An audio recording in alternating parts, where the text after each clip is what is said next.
En este video se analizará el concepto de deformación asociado a un ámbito geológico y los diferentes casos presentes en la naturaleza. Para esto, primero es necesario entender qué es, cuándo y por qué ocurre este fenómeno. La deformación es un proceso mediante el cual las proporciones originales de una zona son modificadas como consecuencia de los esfuerzos actuantes sobre ella.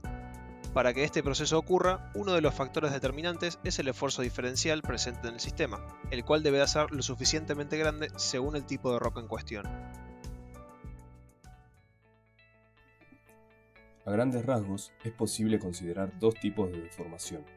La deformación de cuerpo rígido, en la cual hay un cambio en la posición del objeto, ya sea por traslación, rotación o combinación de ambas, y la deformación interna, en la cual hay un cambio en la forma o el volumen del mismo, sea por dilatación o distorsión.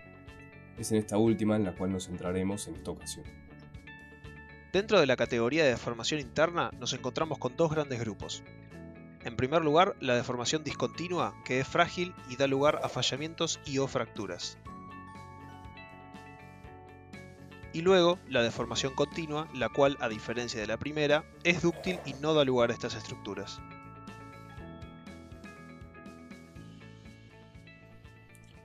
Un factor a tener en cuenta es que la deformación en este ámbito es un proceso progresivo e incremental, lo cual hace alusión a que, a partir de un estadio inicial, se van produciendo una serie de eventos de deformación hasta llegar al estadio final, el cual es el observable en los afloramientos.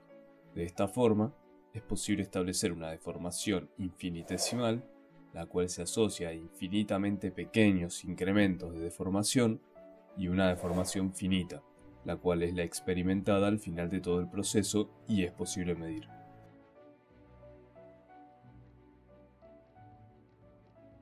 Al analizar una estructura deformada, es posible definir dos ejes principales: un eje o dirección de máximo acortamiento, o S3, y un eje o dirección de máximo estiramiento, o S1. Además, es posible estimar el campo de esfuerzos actuante durante la deformación, teniendo en cuenta que el paleotensor de esfuerzo máximo del sistema, es decir, σ1, es similar a la dirección de máximo acortamiento, mientras que el mínimo, es decir, σ3, se aproxima a la dirección de máximo estiramiento.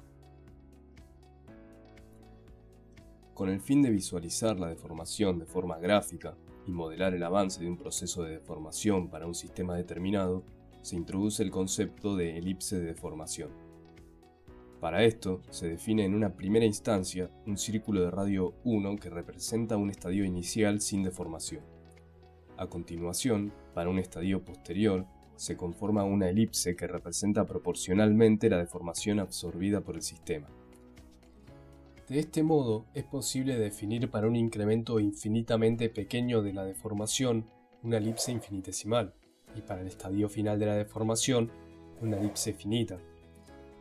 Esta misma metodología se puede aplicar para confeccionar una elipsoide en 3 dimensiones. En dicho caso, es una esfera de radio 1 la que representa el estadio inicial sin deformación, y una elipsoide el estadio deformado.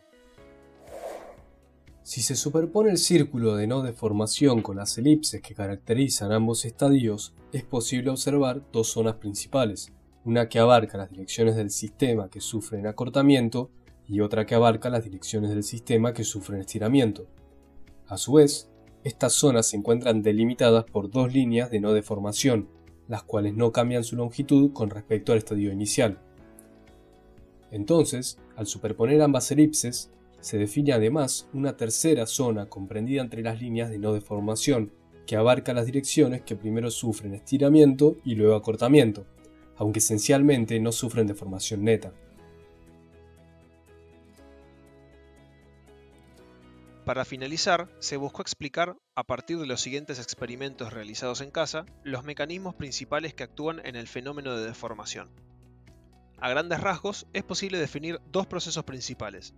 En primer lugar, la cizalla simple, la cual se caracteriza por ser rotacional, lo cual implica que los ejes principales de la deformación rotan progresivamente, y no coaxial, que establece que los ejes de la deformación finita e infinitesimal no se mantienen paralelos entre sí.